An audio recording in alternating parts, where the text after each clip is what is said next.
ఈ కూటమి ప్రభుత్వం వచ్చినాక ఇప్పుడు రాష్ట్ర ప్రభుత్వానికి ఏడాదికి 5,138 కోట్లు నష్టం జరుగుతూ ఉంది.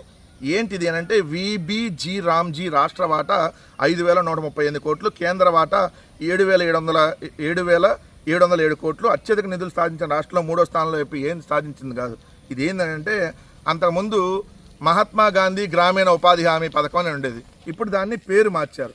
ఈ పేరు మార్చి Viksit Bharat guarantee for Rozgar Ajeevika mission Gramin అనేటటువంటి పేరు మార్చారు. అంతకుముందు ఏంటంటే కేంద్ర ప్రభుత్వం మొత్తం నిధులు కేంద్ర ప్రభుత్వం ఇచ్చేది మహాత్మా గాంధీ గ్రామీణ ఉపాధి పథకం కింద. కానీ ఇప్పుడు ఈ పేరు మార్చిన తర్వాత రాష్ట్ర ప్రభుత్వం 40% వాటా భరించాలి, కేంద్ర ప్రభుత్వం 60% వాటా భరించాలి. సో అందుకని ఇప్పుడు మొత్తంగా మన కేంద్ర రాష్ట్ర ప్రభుత్వాల వాటా నిధులతో కలిపి ఈ ఏడాది 12,845 కోట్లు ఖర్చు చేయాలి. ఆ 12,845 కోట్లు ఏదైతే రాష్ట్ర ప్రభుత్వానికి వచ్చేటప్పటికి ఈరోజు 5,138 కోట్లు భారం పడబోతా ఉంది. 5,138 కోట్లు ఇది కదా మనకు రాయాల్సింది. అయ్యా మన నరేంద్ర మోడీ గారి దగ్గరికి వెళ్ళి మీరు చెప్పొచ్చు కదా, రాష్ట్రాలకు భారం పడతా ఉంది, కనీసం మా ఆంధ్రప్రదేశ్ కన్నా మినహాయింపు ఇవ్వండి, ఎందుకంటే మేము మీకు ఉన్నాం కదా, మేము ఎడంభుజం కుటుంబుజంగానే ఉన్నాం కదా అని చెప్పి ఎందుకు అడగట్లా? కేంద్ర ప్రభుత్వం నుంచి రావాల్సిన నిధులు రాబట్టరు, ఇలాంటి నష్టాలు జరుగుతున్నా మాట్లాడరు.